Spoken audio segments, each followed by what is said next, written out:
Ladies and gentlemen, welcome to the second episode of the Takes and Tenders show. My name is Kyle. We're going to round it off so everybody can know who's who. Starting with Sean over here. Yo, this is Sean. Let's hurry up and get this shit over with. All right. Alf Yo, it's Alf. and Justin. That's Cater down here in Raleigh. All right. Well, we'll call you Keeter. That's how it is. So today's topics, we're going to round them off real quick. We're going to talk about the Travis Scott album Rodeo, which I liked a lot, and we're going to discuss it in a few minutes. We're going to talk about females in football positions. I know we had the ref and the I guess she was an intern or a coordinator, right? I can't remember. See, that's the problem right there. That's the problem right there. Life goes too fast. I'm sorry. Spread QBs and had the downfall of the NFL quarterback. And then we're going to talk about Will Smith and movies that he's been in.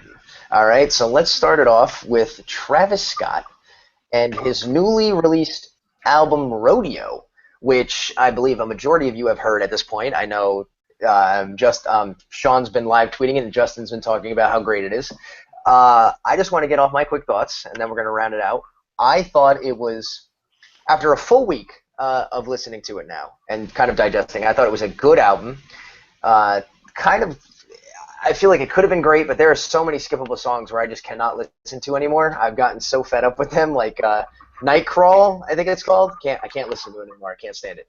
But I think it's good. I think it's really good, actually, for a debut album. I mean, it's better than his previous projects, so I guess it shows that progression. I think he has some really, really, really good songs, like 90210, Okay, All Right. The way he does the beat switches I just love when artists do transitions in songs, and sometimes it can go either really, really great and make that song just legendary, or really, really bad and just awful. So I think he did some things that are really, really awesome in that album, but I also think he did some things that are just kind of like, you know. So let's start off with Sean. Let's get your thoughts on the album. I know you were listening to it earlier today. Yeah, I've been listening to it for the past 2 days, actually, on my way to and from work, which is the best time to listen to anything. For instance, you got to put it in context, man. I love the album. The entire concept, the production, the flows is great in my opinion. And like you said, you got to keep it in perspective, keep it in context. For a debut album, I thought this album stands toe to toe with some of the top rap albums of the year. Not saying it could compete or is better than, but it was well put together. I don't think anybody can deny that it wasn't well put together. That says a lot, in my opinion. The T.I. narration concept was creative and welcoming, and it's quite unexpected, to be honest with you. I just think that it was a perfect project from Travis Scott for him to start getting the recognition that he obviously appears to deserve. His voice sounds familiar. I'm not sure where I've heard him before. Where I've heard him before. I haven't even looked it up. Been too lazy to look it up. I'm thinking it's either Watch the Throne or somewhere else. I've heard his voice somewhere with Kanye before. He's a very talented artist. His concept, his transitions, music transitions, production transition. It is really creative, and it does stand toe to toe with some of the best that's been placed out there this year. So, Okay. All right, Alf. Let's move it on to Alf. Alf, let's hear your thoughts on it. Yeah. At first, I really didn't like the album at all. To be honest with you, it was mostly because there's just so much auto tune, which I know is kind of like the new thing. But after a while, it kind of grew on me. Like once I got an idea of what he was trying to do with it, I think Rodeo is the album that Kanye wanted to make with Yeezus, but he's not as like drugged up as a young guy like Travis is. Like Sean, I thought the production was really good. I thought the bass grooves were the highlight of the whole thing. Like the subtle bass lines in the background, I thought that was probably the most well done part of the album. But also, like you said, it got really repetitive after a while. Like it grew on me after a couple days, and then after a while, I'm like, all right, I've had enough of this. But like 90210 was an awesome song. Okay, All Right was a good song, but that was also a bonus. So it's definitely way better than what his mixtapes were, but I think there's just a little bit more that he could go with. It's a good start. Okay, all right, Justin, what do you think? I enjoyed it. I think it's an album that you need to listen to in your car. It's basically, I basically think it bangs. I disagree. I think Nightcrawler is probably my favorite song on the album, just because I'm a huge Sway Lee fan. I think it's been them kids from Sherm Life. They've really been just putting out a lot of good music this year. One thing, I mean, overall, I like the album. It's just one that it's just like an old school kind of rap album where there's just a lot of singles. It doesn't really, it has kind of a flow to it, but it just mainly just has a lot of just songs you can just bump in your whip. The main thing I got from the album is that I'm getting worried about Kanye's new album because this is the second feature that Kanye's had. The one he had on ASAP's album, and this one where he's just been awful. And it kind of got me worried about his project. And I think what's happening is he is going to keep delaying this because I don't think he has it anymore. And I mean, if he doesn't, I'm fine with it. He had a great run, but I don't know, that "Piss on Your Grave" song I agree with Keith. was awful. Yeah. I think. All right, we ran out of time on this topic. I apologize. Just get your quick thoughts out, and we got to move on. Sorry about that. No worries. Son of a bitch. Okay. You want to finish your thought, Justin? Oh yeah, I was gonna say, Sean. I think where you heard Travis Scott he was on Company on Drake's album he put out in February. Towards the end, Drake did a song with him. That's the first time I heard him before. So I think that's he was also on that Good Music. That's it. Yeah. He was on the Good Music album. He was on the Good Music album. He also had a lot of help with My Beautiful Dark Fantasy. Dark Twisted Fantasy. He wasn't. I don't think he was actually in the album, but I know he did a lot of production work. So that's why it probably sounded so good. You can hear the sound of it. Yeah. Yeah, that's why it sounded so good. All right. So next topic, we're going to talk about females in the NFL, and whose topic was this again? I'm sorry. This is mine. Alf. All right, Alf. Why don't you lead us off with this? Sure. We already have an assistant female coach in the NFL, and there's a couple of executives like Donna Ponte. I don't know if she's still with the Dolphins. I'm pretty sure she is. But really, it's kind of the question now is how far can they go in the NFL? Can they be a general manager or a head coach or even a coordinator? Can they even get that far? I think one of the big, it sounds ignorant, but I think the fact that they're female automatically implies that they haven't played in the NFL, which I think, as unfair as it is, it could be a detriment to being a head coach or a coordinator. It's hard to even go that far as a male if you've never been a coach in the NFL. It's just the fact that if you're a female, now it's obvious on a surface level that you've never played even in college or even high school, or there are female leagues out there where you could play and things like that, but it's still a stigma.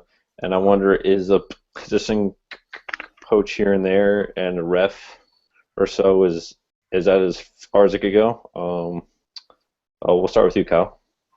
I personally think it can go further than that, but we have to get over the stigma that, men are better than women. I think to be a good coach, you have to be a student of the game. You have to understand everything. You don't have to play the game, I don't think. You just have to know the ins and outs of the game. And I think and even with the I think we're gonna see a female GM before we see a female coach or a coordinator. I just think that's because the game is old school, and I think that's probably what's going to happen. But I think people are more trusting for a female to lead a company more than be a leader of men. I guess I'm not sure if I'm explaining that right, but I think we're moving in the right direction. But that's my opinion. Oh, Well, I get what you're saying, Kyle.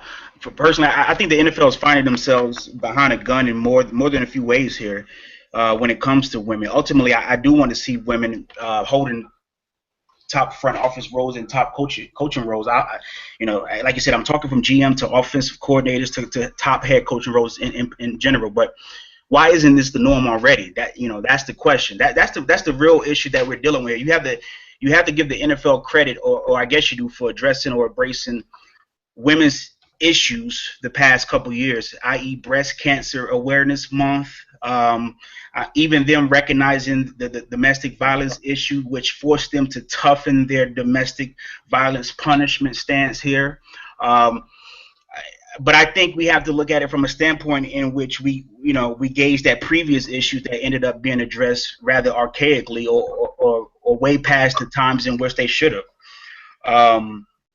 Women have to get roles in prominent positions in the NFL and even the NBA, not just the NFL, even the NBA is long overdue. And once it becomes the norm, we'll look back on it and laugh, much like we do most of the stuff now that is the norm now that wasn't in history's past. I think we can probably start with, like, in my opinion, a Rooney Rule type provocation that allows females to be interviewed for prominent coaching and front office roles. I have my issues with the Rooney Rule, but I believe it does give minority candidates a platform to get noticed, to get recognized. The concept for women would be the same.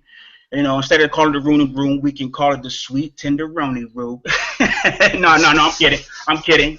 See, that's awful. See, that's the problem right there. All right, Justin, let's take over for this one before we get off. I agree with all you guys are saying. I think the NFL is, being that it's the biggest sport that we have and one of the biggest businesses, I think it's a lot behind the times in a lot of things. Especially, even this year with Tampa Bay and how they do these special events to, cater to the female fan that can be very derogative without just realizing that females know just as much, if not more, than a male does when it comes to football. But I agree with you, Kyle. I think we are going to see a GM or someone in the front office role before we would see a coach, right. Just because getting a female in the locker room and getting past that kind of male chauvinist, I got you. Just kind of that will be very hard. And it's sad that I say that, but football is just still taught as gladiators and and I think the NFL really needs to look more towards the NBA with regards to just coming into the 21st century with how they deal with race and women. Right. Excellent but I agree points. with a lot of what you guys said. Excellent points. All right, so on to our next topic. We ran out of time. We really fill that gap, don't we? Our next topic, we're going to discuss about the spread quarterback and the downfall of the NFL QB. I believe this is your topic, Keeter, so why don't you just take it off on us? I read an article this week. Basically, I talked about how spread quarterbacks are kind of ruining the NFL quarterback, and it kind of struck home. Basically, it brought up a good point. The main thing I saw was actually our own quarterback, Bryce Petty, was mentioned in the article, saying that he wished that he played in more of a pro-style offense when he was coming up. Wow. But the thing that really strikes me as odd is if you watch a lot of high school and college football, basically 95% of the teams run the spread option, and they're producing this type of quarterback, but when they get to the pros, that quarterback is then being forced to play a system that he has not played. And I think we're going to see a paradigm shift when the two greats, Tom and Peyton, retire, and these kids that are now probably in 10th, 11th grade, the next wave coming up, probably about 10, 15 years from now, we're going to see basically all spread offense. So that's kind of the topic I wanted to bring up. I just want to know what's your guys' opinion on, do you think the spread offense is ruining the NFL quarterback, or do you think the NFL needs to adjust its philosophy to fit what the college is producing? You can go ahead and start, Kyle. All right, I think this also goes back to the NFL's behind the times. This kind of piggybacks off the topic we were just discussing. When you think about like spread offense and stuff like that, it's in the NFL in some sort of way. I mean, they copy high school offenses and all that all the time. I remember the pistol. Remember how popular the pistol was a couple of years ago before defenses figured it out? Yeah. I mean, it's another one of those fads, or not fads, but it's another one of those things that gives you an advantage, and you kind of want to use it to your advantage and win. But I think when it comes to like quarterbacks, I think you kind of have to adapt to them because you know what they're doing in Tennessee with Marcus Mariota is that he came out of a spread offense, and they sort of adapted their offense to work with him. And I think that's what you have to do. You have to take the you have to realize that these kids are growing up in systems that somebody is teaching them spread all their life, and then you're just going to be like, fuck it, you're going to play pro offense for the first time. It's especially if you want the guy to be a franchise quarterback, you can't just ruin him like that. You have to kind of adapt to them. So I think the NFL should stop saying this is what is right and sort of adapt and kind of advance. So Alf, you can go next. Well, there's two reasons why the NFL will never adopt a spread like college and high school has. One are the hash marks are way further spread out, so you have a lot more room in college. So you can't run those plays. And outside of also quarterbacks getting hurt, offensive line splits are way further apart, and you could do a lot more with that. The last time a college coach tried to use college offensive line splits in the NFL was the old ball coach at South Carolina with the Redskins, and he flamed out really fast. But I think the issue goes all the way back into college. This isn't an NFL issue. This is a college issue, really, because you can only practice 20 hours a week, and a lot of times these guys are like, okay, we can't install this entire elaborate pro offense. Let's just do this quick, like cards on the sideline thing, like this off the cuff stuff, and it works. And it's the same with defense. The defenses are really simple in college for that reason as well. So I think it's more of a college issue. I think they need to get their act together and not the NFLs as much. All right, Sean. Yeah, and just to piggyback off of Alf's point, the NFL doesn't have to adjust or adapt to anything when it comes to spread related. I wouldn't say the spread quarterback is ruining anything. I'll just say this: if I'm a father, my son plays quarterback. I'm wanting him to commit to a school that implements a pro style offense. People like to tell you that simple offensive schemes that are utilized make the argument a fine line between pro and spread, but I think it's deeper and more complex than that. We're talking about totally different philosophies, and it's less about the philosophy versus the other, and more about which translate better to the pro. And history says it's damn sure as hell ain't the spread. Now, although most good quarterbacks in the NFL are a little older and played in college when the spread was less popular. Spread was way more popular now in college, and it's influenced the NFL as well. So pretty sure quite a few teams ran the shotgun over 50% of the time. But just listen to these names here real quick for you. So over the past few years, okay, I'm going to name the pro quarterbacks that came from the pro system, and I'm going to name the spread quarterbacks that came from the spread system over the past 10 years and more. Pro quarterback: Teddy Bridgewater, Andrew Luck, Russell Wilson, Sam Bradford, Matthew Stafford, Joe Flacco, Matt Ryan, Jay Cutler, Eli Manning, Phillip Rivers, Ben Roethlisberger. We can even throw in Mike Glennon at North Carolina State. Spread quarterbacks: Johnny Manziel, RG3, Ryan Tannehill, okay, Geno Smith, Brandon Weeden, Nick Foles, Cam Newton, Blaine Gabbert, Jake Locker, Colin Kaepernick, Tim Tebow, Alex Smith, and Aaron Rodgers. And now we have Winston and Mariota to add to those lists respectively. Rodgers, is the highlight of that last list there. Cam, we can argue his attribute speaks more than any type of scheme or philosophy that he's a part of, because it's much like we're going to hear with Cardell this year. Cardell plays in a spread, but his attributes and talents is going to outweigh any of that, so it doesn't matter. But and Alex Smith ran a spread in Urban Meyer's scheme at Utah. He's turned into a servable game manager / solid starter. The bottom Sean, line. I hate to cut you off here. We ran out of time, so just wrap up the idea, please.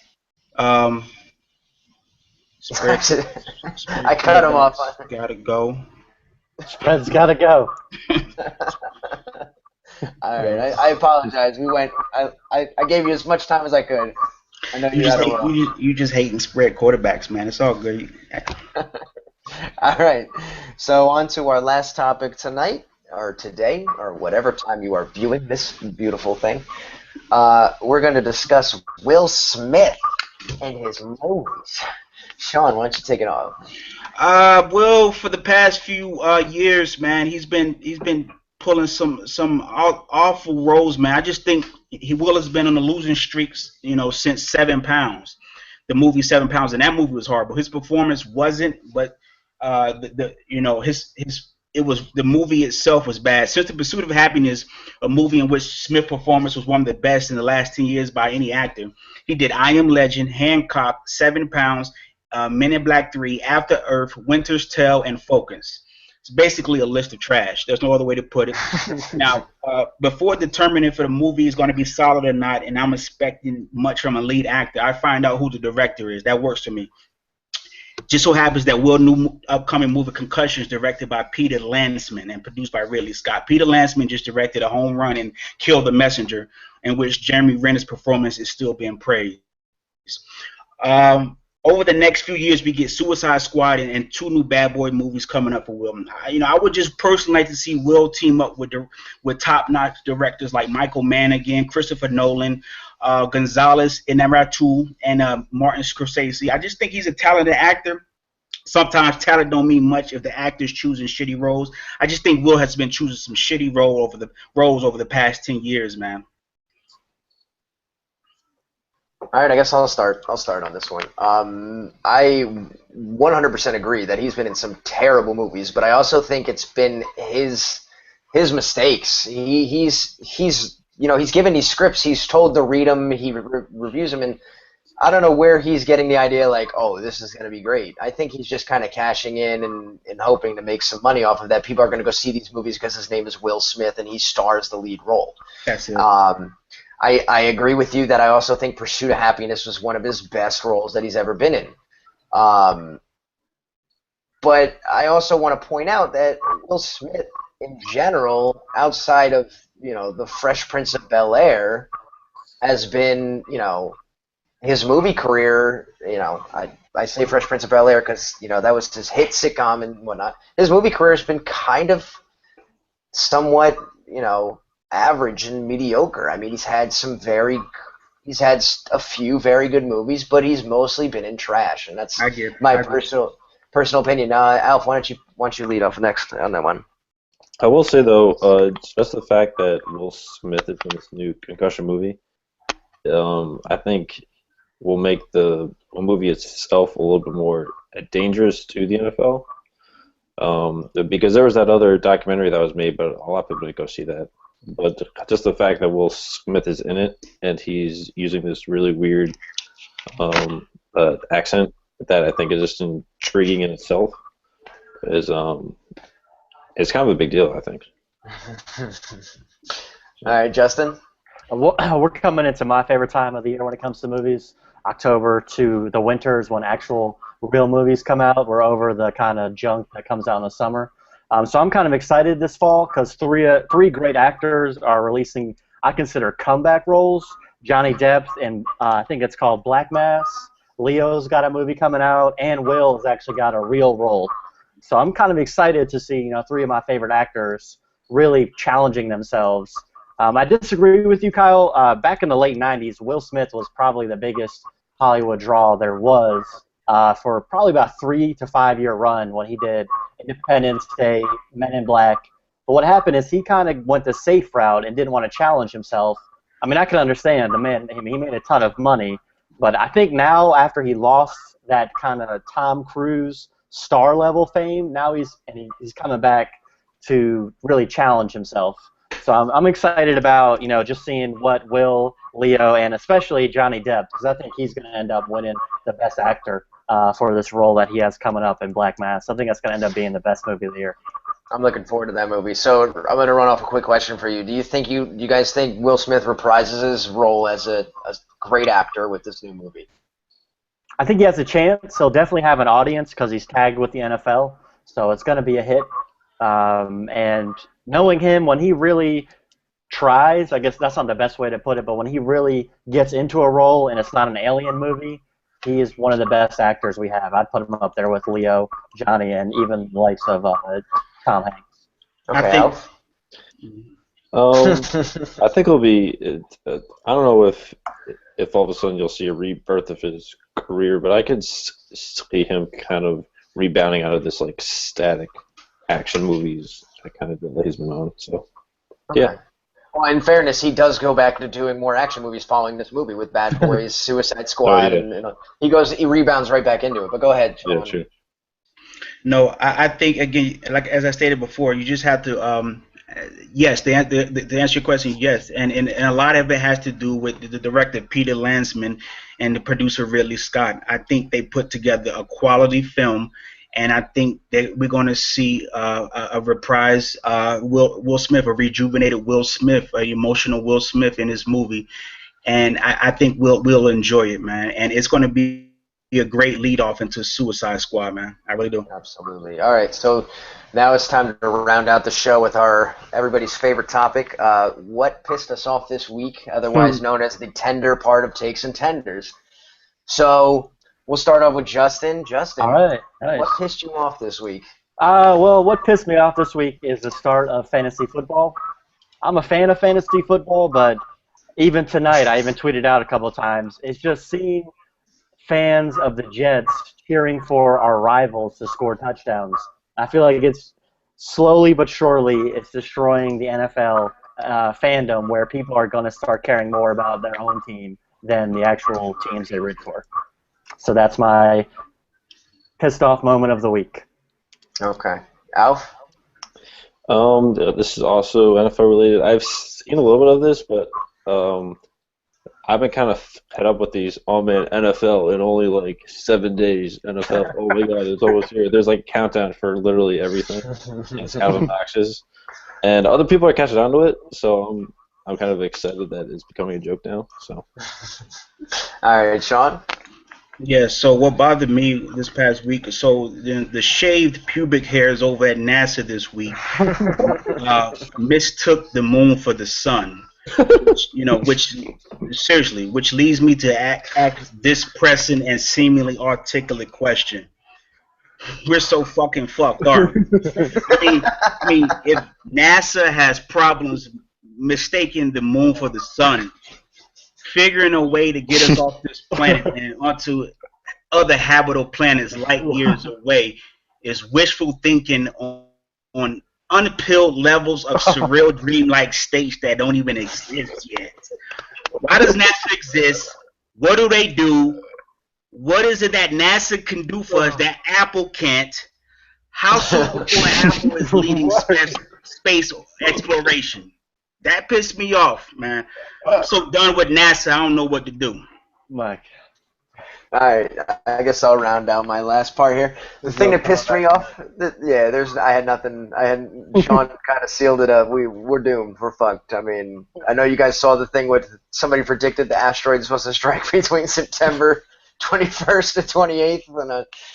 All right, well, we're screwed. So and apparently NASA didn't see the asteroid or whatever he's talking about. So if they can't identify the moon from the sun, I don't think they're going to identify an asteroid. So. What pissed me off this week is Apple's WWDC, I think it's called, and I saw a thing where they unveiled a stylus,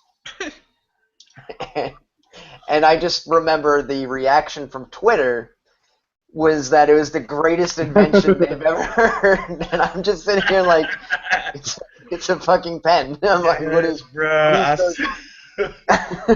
guarantee we all own that in like 5 years. Everyone's gonna Tonight was hilarious during the football game because they would show the coaches with their tablets, and it's a Microsoft tablet, and they kept calling it iPad.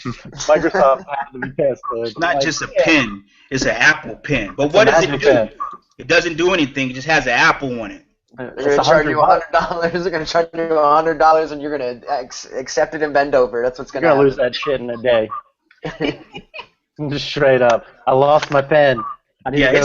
it's getting outrageous. Apple gets outrageous when they start announcing stuff. Everybody gets on. They rush to get online. Just, oh my god, I gotta buy this shit. I gotta buy this. It's out. It's so crazy. Like the iPhone 6s. It's the same phone as last year, but just with another letter on it. Dude, they found out. I can't think of anything creative ever since Steve Jobs passed. They've been in a rut. I'd be honest. Speaking of which, that Steve Jobs movie looks incredible. Yeah, we'll just forget the Ashton Kutcher one ever existed. All right, guys, that'll do it for this episode of Takes and Tenders, episode 2. I just want to thank my co-panelists here today, Sean, Alf, and goddamn last name Keeter. And I hope you guys join us. I can't fucking speak. It's late. Join us for episode 3. All right. Thanks for coming in.